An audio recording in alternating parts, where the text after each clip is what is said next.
इस गांव में रहता है एक भूत जो लोगों के सर खा जाता है, लेकिन असली डर पानी के अंदर नहीं बल्कि लोगों के दिलों में छुपा है। कहानी हमें ले जाती है 19th सेंचुरी के वियतनाम के एक छोटे से गांव में। ये जगह ऐसी है जहां सुबह भी फॉग से ढकी रहती है और हवा में एक अजीब सा डर खुला हुआ है। पिछले 5 सालों से यहाँ के लोग एक साय के साथ जी रहे हैं, एक ऐसा खौफनाक लेजेंड जिसे वो द ड्रॉनिंग घोस्ट कहते हैं। गांव वालों का मानना है कि एक झील के गहरे पानी में एक बदला लेने वाली आत्मा रहती है। ये आत्मा लोगों को सिर्फ मारती नहीं है बल्कि उन्हें पानी के अंदर खींच लेती है और उनका सर खा जाती है। अब तक 8 पर्सन्स इसका शिकार बन चुके हैं और उनकी सर कटी लाशें किनारे पर मिली है। इस वजह से पूरा गांव डर से कांप रहा है। इस खौफनाक माहौल के बीच हम मिलते हैं मून से। मून जो कि एक कपड़े की व्यापारी है, एक स्ट्रॉन्ग और हिम्मत वाली औरत जो अपनी भतीजी यानी नीस को अपनी जान से ज्यादा चाहती है। लेकिन मून की दुनिया तब हिल जाती है जब एक दिन अचानक उसकी नीस गायब हो जाती है। 5 दिन बीत जाते हैं। मून हर जगह उसे ढूंढती है लेकिन उसका कोई नामो निशान नहीं मिलता। बस एक चीज मिलती है, उसकी नीस की एक चप्पल जो कि उसी मनहूस झील के किनारे तैर रही थी। गांव वाले और वहाँ का डिस्ट्रिक्ट चीफ फौरन मान लेते हैं कि ये काम भी ड्रोनिंग घोस्ट का हो सकता है और उसने भी इस लड़की को मार ही डाला होगा बाकियों की तरह, क्योंकि सबको ये लगता है कि ये भूत का ही काम हो सकता है। चीफ अपने सिपाहियों को उस बच्ची को ढूंढने से मना कर देता है। वो कहता है कि ये इंसान की बस की बात है ही नहीं। लेकिन मून इस बात को मानने से इनकार कर देती है। वो लॉजिक में मानती है। वो आंखें बंद कर किसी भी बात पर यकीन नहीं कर सकती है। यहीं पर वो एक बहुत इंपॉर्टेंट चीज नोटिस करती है जो कि बाकी सब इग्नोर कर रहे थे। पिछले सारे केसेस में बॉडी किनारे पर मिली थी लेकिन उसकी नीज की बॉडी वहाँ थी ही नहीं, गायब थी। उसे लगता है कि शायद उसकी भतीजी अभी भी जिंदा है। यकीनन वो जिंदा हो सकती है या फिर ये किसी इंसान का काम है, भूत का नहीं। इसलिए वो अपने किसी जान पहचान वाले को मदद के लिए बुलाती है, एक ऐसे डिटेक्टिव को जो साइंस और ऑब्जर्वेशन पर चलता है, सुनी सुनाई बातों पर नहीं। वो मशहूर है ऐसे मुश्किल केसेस सॉल्व करने के लिए जहाँ लोगों को लगता है कि ये भूत का काम हो सकता है। पर वहीं वो डिटेक्टिव इंसानी लालच और जुर्म ढूंढ ही निकालता है। उसका नाम कीन है। कीन गांव में आता है एक तलवार और एक तेज दिमाग लेकर। जैसे ही वो गांव में एंटर होता है उसे वहाँ का डरावना माहौल महसूस होता है। हर जगह छोटे छोटे मंदिर बने हैं और हवा में अगरबत्ती का धुआं घुला हुआ है। कीन एक और अजीब चीज नोटिस करता है।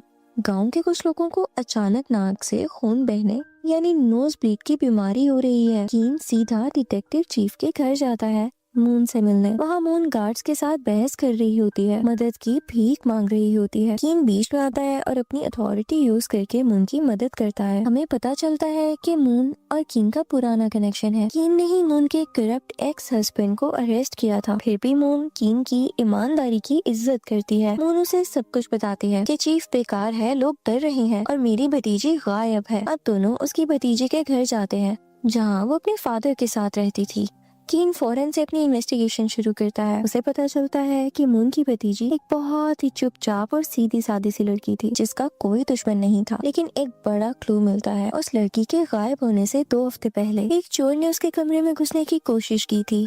उस लड़की ने बहादुरी दिखाई थी और उस चोर के हाथ पर किसी नुकीली चीज से वार किया था, यानी किसी शार्प चीज से उसके हाथ पर मारा था, जिसके बाद वो चोर भाग गया। चोर ने कुछ खास चोरी नहीं किया, बस कुछ मिट्टी के बर्तन और एक ज्वेलरी बॉक्स। अब कीन कमरा चेक करता है और देखता है कि उस लड़की के कपड़े और सेविंग्स तो वहीं पर मौजूद हैं, जिसका मतलब वो भागी नहीं है, उसे जबरदस्ती गायब किया गया है। कीन उस झील पर जाने का फैसला करता है जहाँ पर चप्पल मिली थी। मून साथ आना चाहती है पर कीन उसे मना कर देता है ताकि कोई अफवाह न उड़ाए और मून सेफ रहे।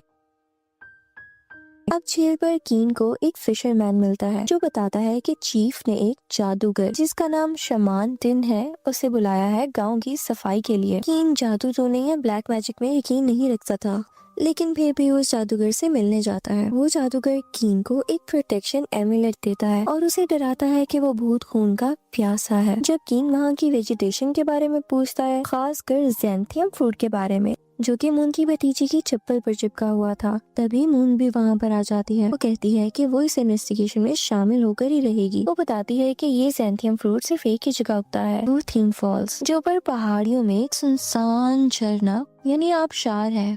कीन और मून उस झरने की तरफ निकल पड़ते हैं। वहाँ पहुंचकर मामला और ज्यादा वर्स हो जाता है। कीन को चट्टानों पर ताज़ा खून मिलता है। मून ये देखकर घबरा जाती है। उसे लगता है कि उसकी भतीजी का ही खून है। कीन उसे शांत करने की कोशिश करता है, कहता है शायद किसी जानवर का हो, पर वो भी जानता है कि हालात कुछ ठीक नहीं है। रात होने तक वो वहाँ ढूंढते हैं पर कुछ उन्हें नहीं मिलता। उस रात कीन एक गेस्ट हाउस में रुकता है। उस तरफ पूरे गाँव में उस जादूगर की अगरबत्ती का धुआं फैला हुआ है। सोने की कोशिश करते हुए कीन को भी वही सिम्टम्स होने लगते हैं जो गांव वालों को हो रहे थे। उसकी नाक से खून बहने लगता है। उसे नींद नहीं आ रही होती। वो काफी बेचैन होता है, लेकिन फिर भी उसकी आंख लग ही जाती है। उसे एक बहुत खौफनाक सपना आता है। सपने में वो मून की भतीजी यानी उस लड़की को पानी के पास देखता है। अचानक पानी के अंदर से गले सड़े हाथ निकलते हैं और उसे नीचे खींचने लगते हैं। कीन उसे बचाने की कोशिश करता है, लेकिन जब वो उसे ऊपर खींचता है तो उसके हाथ में उस लड़की का कटा हुआ सर होता है। कीन कांपते हुए जागता है। अब हकीकत और सपने के बीच का फर्क धुंधला होने लगा है। अगली सुबह कीन उस बुरे सपने को झटक कर फैक्ट्स पर वापस आता है। वो मार्केट जाता है ये पता करने के लिए कि वो लड़की आखिरी बार कहाँ देखी गई थी। एक विटनेस बताता है कि जिस दिन वो लड़की गायब हुई वो अपनी दुकान जल्दी बंद करके झरने की तरफ गई थी। लेकिन सबसे बड़ी बात ये थी कि जाने से ठीक पहले उस लड़की के बहस एक औरत से हुई थी जिसका नाम डुएट है। डुएट कोई मामूली लड़की नहीं है। वो डिस्ट्रिक्ट चीफ की बेटी है, अमीर, मगरूर और ताकतवर। कीन उसे सवाल जवाब करने जाता है। डुएट मानती है कि उसकी उस लड़की से बहस हुई थी, पर वो कहती है कि ये कपड़े के ऑर्डर को लेकर थी, किसी और चीज का इससे कोई लेना देना नहीं है। वो कहती है कि उस लड़की ने उसे धमकी दी थी कि अगर डुएट पैसे नहीं देगी तो वो थाक नाम के आदमी से पैसे ले लेगी। यहाँ एक नया नाम सामने आता है, थाक। थाक एक आर्टिस्ट है जो मिट्टी के बर्तन बनाता है और बांस के जंगलों में रहता है, और वो डुएट का मंगेतर यानी फियांसे भी है। कीन और मून थाक के स्टूडियो जाते हैं। वहाँ बहुत ही प्यारे और खूबसूरत मिट्टी के बर्तन रखे थे, बिल्कुल उसी स्टाइल के बर्तन जो कि उस लड़की के कमरे में मिले थे। कीन थाक पर दबाव डालता है कि वो सच बोले। अब यहाँ पर वो एक बहुत ही उदास कहानी सुनाने लगता है। वो बताता है कि उसकी और डुएट की सगाई बचपन में ही उनके माँ बाप ने तय कर दी थी, यानी उनकी एंगेजमेंट बचपन में ही हो गई थी। पर वो इस रिश्ते से खुश नहीं था। उसे मून की भतीजी यानी उसी लड़की से प्यार था जो कि अब गुम है। वो एक गरीब खानदान की लड़की थी। ताक उस लड़की को अपनी सोलमेट मानता था। उसने चीफ से परमिशन भी मांगी थी कि वो उस लड़की को अपनी दूसरी बीवी बना लेगा, लेकिन चीफ और डुएट ने इसे अपनी बेइज्जती समझा और गुस्सा हो गए। थाक प्लान कर रहा था कि वो डुएट से अपनी मंगनी तोड़कर उसी लड़की के साथ चला जाएगा। अब इस कंक्लूजन से सब कुछ बदल जाता है। अब एक मकसद, मोटिव सामने आता है। डुएट को जलन थी। वो ह्यूमिलेटेड फील कर रही थी। उसकी मंगनी यानी एंगेजमेंट उस लड़की की वजह से टूट रही थी। कीन समझ जाता है कि कपड़े वाली बहस तो पूरा झूठ, असली झगड़ा थाक को लेकर था। डुएट ने ये अफवाह भी फैलाई थी कि वो लड़की थाक के बच्चे की माँ बनने वाली है ताकि वो बदनाम हो जाए, जबकि थाक कहता है कि उनका ऐसा रिश्ता कभी था ही नहीं। अब यहाँ पर कीन सारी की सारी स्टोरी समराइज करता है। मून की भतीजी यानी उस लड़की के कमरे में जो चोर घुसा था वो इत्तेफाक नहीं था। शायद थाक ने बदनामी के डर से किसी चोर को भेजा होगा वो बर्तन चुराने के लिए, ताकि उनके रिश्ते का सबूत मिट जाए, या शायद वो चोर किसी और ने भेजा था। कीन को याद आता है कि चोर के हाथ पर जख्म था। उसे अब बस एक ऐसे आदमी को ढूंढना था जिसके हाथ पर चोट लगी हो। इसके लिए मून एक प्लान बनाती है।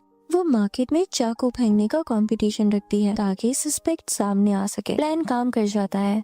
कीन एक आदमी को देखता है जिसका नाम डोंग है, एक जाना माना चोर जिसे कभी चीफ ने बहुत मारा था। डोंग के हाथ पर पट्टी बंधी थी। कीन उसका पीछा करता है और उसकी चौंपड़ी में वही चोरी किए हुए बर्तन मिलते हैं। कीन उसको पकड़ लेता है। वो आदमी जिसका नाम डोंग है डर के मारे सब कुछ उगल देता है। वो कहता है कि उसने चोरी जरूर की है पर उस लड़की को नहीं मारा। वो भीख मांगने लगता है कि उसे छोड़ दिया जाए क्योंकि चीफ ने उसकी जिंदगी बर्बाद कर दी है। और फिर वो एक बहुत बड़ा राज खोलता है। जिस रात वो चोरी करने गया था उसने लेडी वोंग, जो चीफ की बीवी और डुएट की माँ है, उन्हें उस लड़की के फादर के घर से चिपके हुए निकलते देखा था। वही लड़की जो लापता है। इसका मतलब चीफ की पूरी फैमिली इस साजिश में शामिल है। कीन सीधा चीफ की बीवी और उसकी बेटी के पास जाता है। माहौल बहुत इंटेंस हो जाता है। कीन झूठ बोलता है कि उसके पास एक विटनेस है जिसने डुएट को झरने पर उस लड़की से मिलते हुए देखा था। इस प्रेशर में आकर डुएट टूट जाती है। वो रोती है और कन्फेस करती है। वो मानती है कि वो उस लड़की से झरने पर मिली थी ताकि उसे थाक से दूर रहने को कह सके उनमें झगड़ा हुआ। ट्वीट कहती है कि उसने गुस्से में उस लड़की को धक्का दिया, वो गिरी और उसका सर पत्थर से टकराया। खून देखकर ट्वीट को लगा के उसने उस लड़की को मार डाला है और डर के मारे भाग गई। लेडी यानी चीफ की बीवी अपनी बेटी को बचाने के लिए बीच में आती है। वो कहती है कि एक हादसा यानी एक्सीडेंट था और शायद उसके भागने के बाद ड्रोनिंग घोस्ट ने बॉडी को गायब कर दिया हो। ट्वीट को अरेस्ट कर लिया जाता है लेकिन बॉडी अभी भी गायब थी। उस शाम कीन बुरी तरह थक चुका था। अगरबत्ती का धुआं फिर से गहरा होने लगा था और उसे हेलुसिनेशंस होने लगे थे, यानी उल्टी पुल्टी चीजें नजर आने लगी थी। उसे अपने कमरे में ड्रोनिंग घोस्ट दिखाई देने लगता है, एक सरकटा साया जो उस पे हमला कर रहा था। उसका साथी डिप्टी सही वक्त पर आ जाता है और उसे होश में लाता है। डिप्टी पुराने केसेस की फाइल लेकर आया था जो कीन ने मंगवाई थी। कीन पैटर्न ढूंढ रहा था। वो पढ़ता है कि 30 साल पहले एक 14 लोगों के परिवार को, यानी एक ऐसी फैमिली जिसमें 14 लोग थे, उनको गद्दार ट्रेटर्स माना गया था और इसी वजह से उनका सर कलम कर दिया गया था। और उस एग्जीक्यूशन का ऑर्डर देने वाला कोई और नहीं बल्कि जवान चीफ था। जब कीन पास्ट को देख रहा था तभी प्रेजेंट में कुछ बहुत बुरा होता है। आखिरकार झील के किनारे एक सरकटी लाश मिल ही जाती है। पूरे गांव में हड़बड़ मच गई थी। मून बुरी तरह परेशान हो जाती है। उसे लगता है कि यही उसकी भतीजी है। चीफ की फैमिली राहत की सांस लेती है। उन्हें लगता है कि इससे साबित हो जाएगा कि भूत ने ही उस लड़की को मारा है और ट्वीट मर्डर चार्ज से बच जाएगी। लेकिन कीन उस बॉडी को ध्यान से देखता है। वो कुछ ऐसा देखता है जो गांव वाले नहीं देख पाए। बॉडी के हाथ और पैर की स्किन बिल्कुल स्मूथ थी, उनमें झुर्रियां यानी रिंकल्स नहीं थे। अगर कोई बॉडी एक हफ्ते से पानी में रहे तो उसे सड़ जाना चाहिए। और तो और सर को एक ही बार में किसी तेज हथियार से काटा गया था, जबकि पहले के विक्टिम्स को पूरी तरह नोचा गया था। कीन समझ जाता है कि ये वो लड़की यानी मून की भतीजी है ही नहीं, ये किसी और लड़की की ताजा लाश है जिसे उस लड़की के कपड़े पहनाकर वहाँ प्लांट किया गया है ताकि केस ही बंद हो जाए। अगर ये बॉडी नकली है इसका मतलब वो लड़की यानी मून की भतीजी अभी भी जिंदा है। कीन समझ जाता है कि डोंग वो चोर सब कुछ नहीं बता रहा। कीन को डोंग के पास उसकी ज्वेलरी का एक बॉक्स मिलता है। उसे पता चलता है कि डोंग और चीफ के घर की एक नौकरानी आपस में मिले हुए हैं। वो दोनों लेडी वोंग को ब्लैकमेल कर रहे हैं।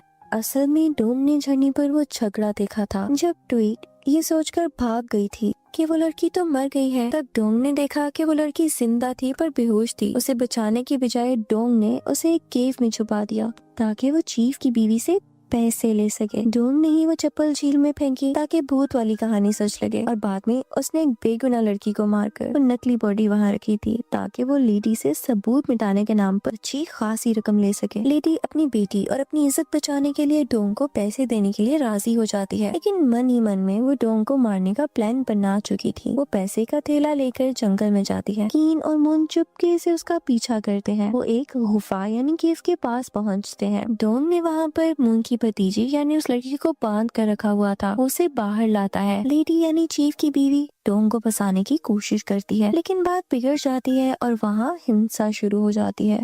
कीन सामने आ जाता है। डोंग तलवार लेकर कीन पर हमला करता है। दोनों में भयंकर लड़ाई होती है। कीन जो अभी भी उस जहरीली अगरबत्ती के असर में था, उसे लड़ने में मुश्किल हो रही थी क्योंकि उसे बीच बीच में भूत दिखाई दे रहा था।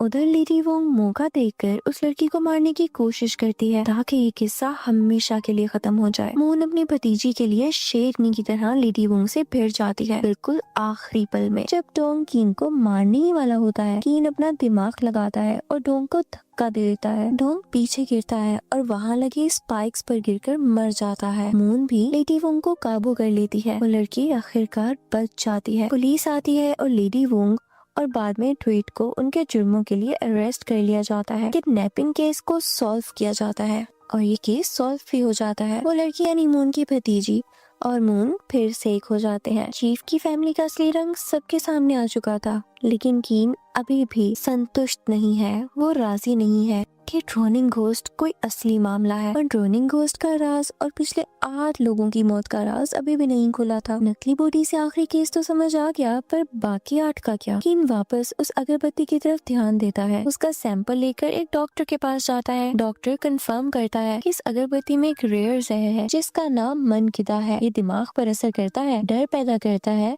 हेलुसिनेशंस देता है और नाक से खून लाता है। मतलब भूत कोई आत्मा नहीं थी, ये बस दिमाग का खेल था जो कि उसी जादूगर ने रचाया था। कीन फौरन से उस जादूगर को पकड़ने के लिए भागता है, लेकिन वो गायब हो चुका था। गांव में एक और लाश मिलती है। ये लाश किसी और की नहीं बल्कि डिस्ट्रिक्ट चीफ की थी। उसका भी सर गायब था। कीन को समझ आता है कि सारा सच उस 30 साल पुराने हत्याकांड यानी उसी एक वाक्य से जुड़ा है। चीफ जिन्होंने 14 लोगों को गद्दार बोलकर मरवाया था, उसी खानदान में असल में 15 लोग थे। एक बच्चा बच गया था जिसने छुपकर अपने पूरे खानदान को मरते हुए देखा था। वो बच्चा बड़ा होकर जादूगर बना। वापस गांव में किसी को बचाने नहीं बल्कि बर्बादी करने ही आया था। उसने उस जहरीली अगरबत्ती से पूरे गांव को नशा दिया, उन्हें डर और कंफ्यूजन में रखा। रोनिंग घोस्ट की कहानी की आड़ में उसने चुन चुन कर उन लोगों को मारा जो उसके खानदान की मौत के जिम्मेदार थे। चीफ उसका आखिरी शिकार था, वो आदमी जिसने उसके परिवार यानी खानदान को खत्म करने का ऑर्डर दिया था।